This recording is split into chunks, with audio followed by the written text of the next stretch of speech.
mana yang mau dipegang? Maksud saya kalau memang dia ini memang nggak ada yang bisa dipegang dari urusan ini. Kelebihannya di situ. Ya karena kan dia bisa besok bilang A, besok B. Kan soal SMK begitu, soal yang lain juga begitu.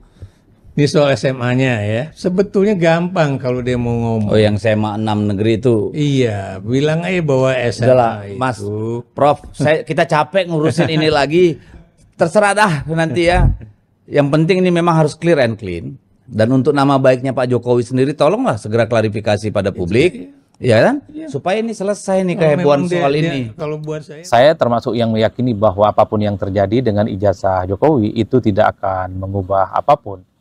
Tentu saya berpikir pada akhirnya dan bertanya-tanya apa sebenarnya yang kemudian menyebabkan sejumlah pihak, sejumlah tokoh, sejumlah orang dan kelompok-kelompok tertentu termasuk di media sosial begitu aktif kembali mempersoalkan keaslian ijazah Jokowi. Assalamualaikum warahmatullahi wabarakatuh. Kembali berjumpa dengan Wanser lawan Buzzer. Tentunya kali ini kita melawan kelompok-kelompok yang sengaja mendiskreditkan Presiden Jokowi yang baru-baru ini tentang ijazah palsu. Dari dulu hingga sekarang selalu dikorek-korek. Padahal pernyataan dari UGM sendiri telah menyatakan bahwa ijazah Jokowi benar-benar asli dan dikeluarkan oleh Universitas Gadjah Mada Yogyakarta. Kali ini kita saksikan bagaimana kepongahan Deddy Sitorus dan Profesor Ikrar Nusabakti, di mana argumennya dimentahkan oleh pengamat politik kita, Adi Prayetno. Langsung kita saksikan saja videonya. Apakah masih perlu kita keributan soal ijazah Jokowi ini ya? Oh perlu. Perlu ya? Perlu. Kenapa? Karena Anda tahu ya, supaya orang-orang politisi ya seperti Jokowi atau Anda ya, itu kita harus benar-benar taat aturan, kejujuran politik itu penting. Karena kalau kemudian politisi itu nggak jujur sejak awal, ke belakangnya ya penuh can you kebohongan imagine? aja. Apa yang akan terjadi itu adalah suatu hal-hal yang tidak bisa dipertanggungjawabkan. Ya. Saya beri contoh misalnya ya, apa namanya itu, kebohongan politik tentang ijazah itu ya, itu kan suatu yang sangat-sangat substansial, fundamental ya. Kalau Anda kemudian udah menipu bahwa Anda bilang punya ijazah sarjana tapi ternyata enggak gitu kan. Saya menduga hal-hal yang semacam ini adalah tujuan dari pihak-pihak dan kelompok-kelompok kritis yang sepertinya belakangan ini adalah pihak yang kembali mempertanyakan soal keaslian ijazah Jokowi. Itulah yang kemudian membuat saya akhirnya ngomong, ya tujuannya sepertinya adalah untuk mendowngrade, merusak kredibilitas Pak Jokowi sebagai orang penting di negara kita. Itulah yang kemudian membuat saya pada akhirnya ya tak ada cerita lagi yang kemudian bisa disampaikan selain analisa yang pertama ini. Artinya kalau berani ditunjukkan ijazah Jokowi itu misalnya tidak valid, ya orang-orang yang selama ini mempertanyakan keaslian ijazah Jokowi, mereka bisa berkampanye dan mereka bisa melakukan pengumuman bahwa Jokowi adalah mantan pemimpin di mana ijazahnya itu adalah ijazah yang tidak benar dan kalau tidak buat valid. Saya, buat teman-teman UGM yang masih ingin membuktikan bahwa itu ijazahnya asli atau palsu, hadapi aja. Iya, ini kan bukan out of hatred ya, bukan karena benci, tapi ini jangan jadi polemik. Bagaimanapun ini menyangkut orang yang pernah 10 tahun jadi presiden Republik ini kan begitu nih. Supaya beliau bisa cut off dengan persoalan ini. Kita dengan Jokowi end lah, capek kita ngomongin dia lagi, ngapain kita ngurusin dia. Nah yang kedua, secara prinsip kalau kita mau jujur ya, apapun yang terjadi terkait dengan kekisruhan ijazah Jokowi, asli ataukah palsu, bagi saya ini tidak akan mengubah apapun. Yang saya maksud tidak mengubah apapun itu adalah ya Jokowi itu tidak pernah akan bisa di-delete ataupun tidak bisa dibatalkan sebagai orang yang pernah menjadi presiden di Republik Indonesia di periode, dan tidak juga bisa dibatalkan sebagai mantan gubernur Jakarta sekalipun tidak genap 5 tahun, atau tidak bisa dibatalkan sebagai mantan wali kota Solo. Saya melihatnya di situs UGM karena saya juga pengen tahu kan.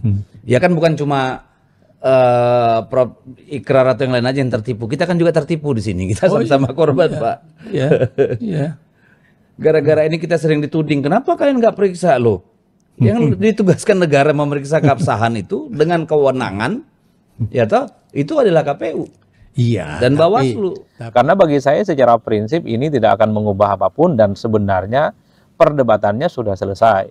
Kenapa sudah selesai? Karena saya kira secara fakta-fakta politik, secara fakta-fakta hukum, tentu ketika Jokowi menjadi calon wali kota di Solo, menjadi calon gubernur di Jakarta, termasuk juga menjadi calon presiden di Republik Indonesia, kalau memang ijazahnya tidak benar, pasti akan ditolak oleh KPU. Itu yang saya kira memang sebenarnya tidak ada persoalan lain, tidak ada persoalan yang mestinya lebih serius ya, yang kemudian perlu dipersoalkan terkait dengan ijazahnya Pak Jokowi. Saya kira verifikasi yang kemudian dilakukan oleh KPU, yang mulai dari Solo hingga RI Pusat, pastinya sudah melalui verifikasi yang saya kira itu sudah valid dan sudah bisa dipertanggungjawabkan.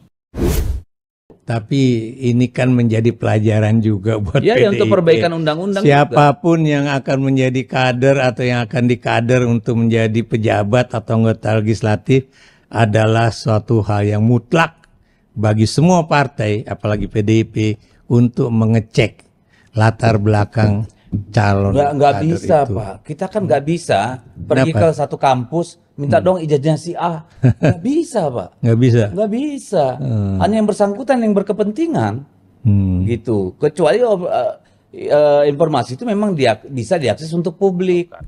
Kalau kita mau jujur misalnya, waktu Jokowi maju dalam Pilgub Jakarta, saat itu kan Pak Jokowi sebagai newcomer, sebagai penantang, dan bahkan melawan jagoan dari kekuasaan, yaitu Pak Foke ya, yang merupakan jagoan dari Partai Demokrat. Kalau memang ijazah Pak Jokowi itu tidak benar, abal-abal, mungkin saat itu yang Jokowi yang diusung oleh Gerindra dan PDIP mungkin tidak akan lolos sebagai calon gubernur kalau memang ijazahnya tidak benar. Bahkan ketika dalam Pilpres 2014 ya, ketika pertama kali Jokowi ikut tanding dalam Pilpres, saat itu Jokowi bukan petahana, PDIP bukan petahana dan bukan siapa-siapa. Artinya memang kalau memang ijazahnya tidak kuat, tidak punya jaring pengaman orang dalam yang kemudian akan meloloskan ijazah Jokowi sebagai syarat pendaftaran calon presiden saat itu. Itulah yang kemudian membuat saya pada titik kesimpulan ini secara politik dan secara hukum sudah selesai. Bahkan kita kan setiap kali mau mendaftar itu harus melakukan legislasi ulang. Nah itulah. Kita harus ke kampus lagi pergi untuk itu, dan itu kita serahkan ke partai dan juga KPU. Nah yang kita bingung kan, ini orang dari mulai wali kota periode pertama, kedua, terus gubernur sampai presiden, kagak ada permasalahan gitu kan. Itu yang kemudian saya sebutkan tidak akan mengubah apapun. Bahkan kalau mau dipertebal, argumentasi dari segi hukum yang disampaikan oleh Prof. Mahfud MD, dari segi hukum ketatanegaraan, ya bahwa fakta-fakta hukum telah menetapkan bahwa Jokowi itu adalah wali kota Solo, gubernur Jakarta, dan presiden Republik Indonesia. UGM juga dulu punya yang namanya KKN ya, kuliah kerja betul, nyata. Apakah kemudian dia ikut di kampung mana, siapa menjadi temennya? Ini kan katanya ada 10 kemarin yang datang di ruang itu, katanya mereka itu bareng kok KKN-nya. Kita tanya di kampung mana, ini yang pertanyaan teman-teman dari UGM kan seperti itu. Kemudian kalau dia bilang ini ada skripsinya, skripsi itu pasti ya, kalau zaman dulu ya, ketika kita menyerahkan skripsi itu ada paraf. Yang namanya lembar pengesahan ya. Jadi satu misalnya pembimbing utama, pembimbing kedua, ketua sidang, penguji pertama, penguji kedua, tanda tangan, tanggal berapa dia tanda tangan. Ini yang punyanya Jokowi nggak ada.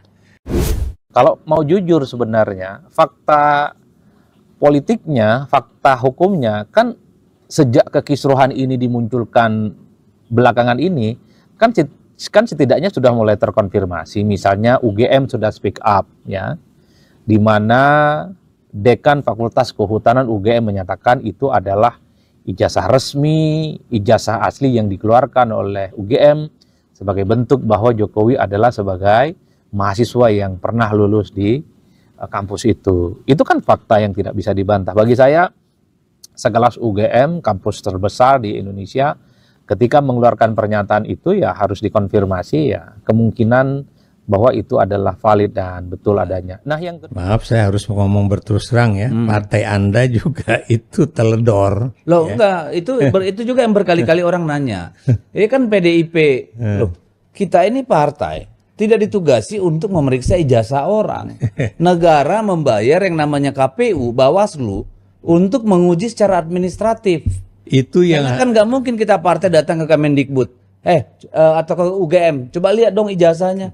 Loh, kita ratusan loh. Memang harus diakui, Jokowi sepertinya memang ingin mengamputasi terkait dengan spekulasi ijazahnya yang dianggap palsu. Ternyata Jokowi menemui para demonstran yang datang ke rumahnya, dan kemudian sekali lagi Jokowi mengatakan tidak punya kewajiban, kecuali pengadilan yang minta, baru kemudian Jokowi akan menunjukkan ijazahnya yang asli. Tapi setelah menemui para demonstran itu kan Jokowi juga bertemu dengan awak media, kelompok-kelompok media yang...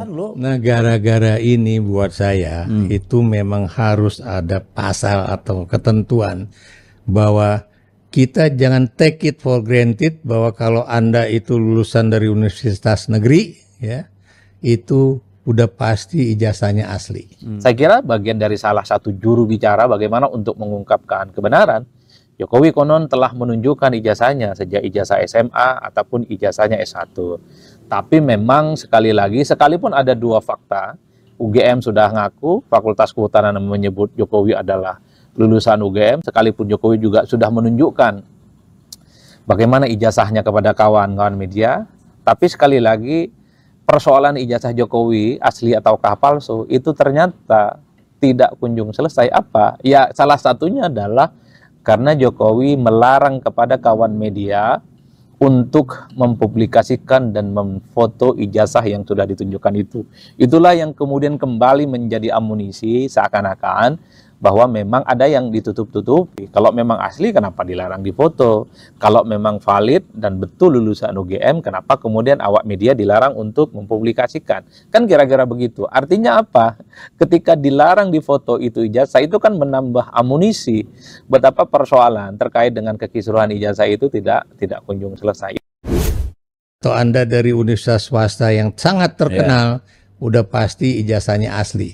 Kita harus uji. Harus itu yang sebenarnya kita harus pertanyakan pada KPU. Tapi kan menurut mereka regulasinya adalah orang mendaftar lalu ada yang namanya dileges. Ya, oleh lembaga leges ini kan Kementerian Pendidikan dan Kebudayaan dong. Atau kampusnya kan gitu nih. Ya. Kalau saya luar negeri S2-nya itu dari Kemendikbud juga di legesnya kan. Nah, itulah yang saya sebutkan. Perdebatan ijazah Jokowi ini pasti tidak akan sampai pada ujung karena ya ini tidak tuntas pembahasannya. Apalagi misalnya ditambahkan argumen-argumen yang selama ini mempertanyakan keaslian ijazah Pak Jokowi itu misalnya soal ya tentu ya ijazah yang ada kacamata. Memang tidak lumrah.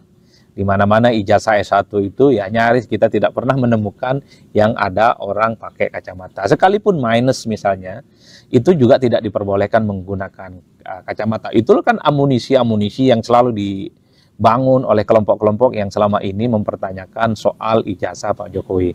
Nah, termasuk juga misalnya ketika para pihak yang mempertanyakan ijazah Jokowi ini adalah soal skripsinya. Jadi cover dengan lembar pengesahan itu beda kok font hurufnya ya. Jadi kalau skripsi itu ada cover tuh. Misalnya ijazah Jokowi ya, Fakultas Kehutanan UGM.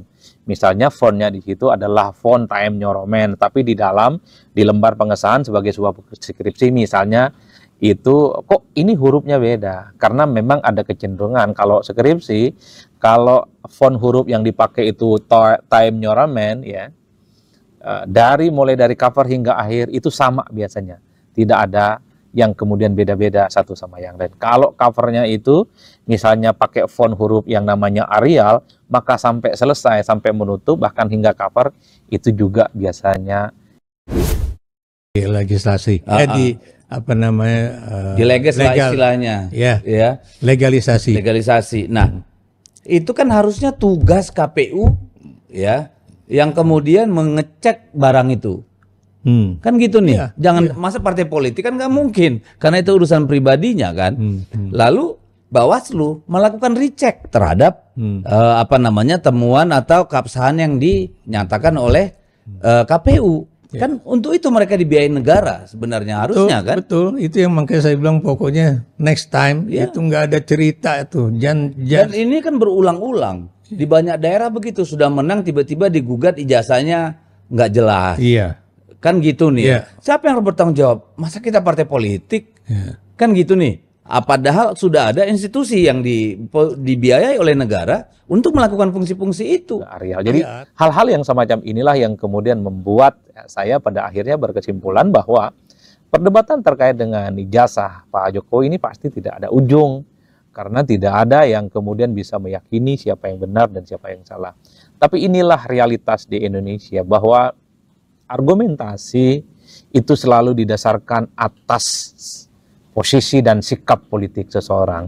Bagi pihak yang selama ini cukup kritis dan anti kepada Pak Jokowi, pastinya mereka akan menuduh bahwa ijazah Pak Jokowi itu tidak valid.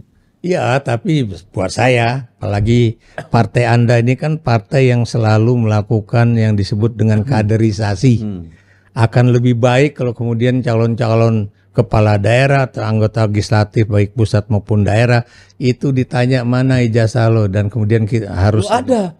Nah, kita itu kan ketika mendaftar untuk caleg kepala daerah, berkas yang diberikan pada KPU juga akan diberikan pada kita. Ya itu Tapi kan kita tidak punya hak untuk mengecek itu ke Kementerian Pendidikan atau ke kampusnya. Bayangkan kerepotannya yang harus kita lakukan. Sementara negara sudah menugaskan KPU yang ada di pusat, sampai di daerah-daerah itu ada KPU yang harusnya melakukan fungsi itu, Dok.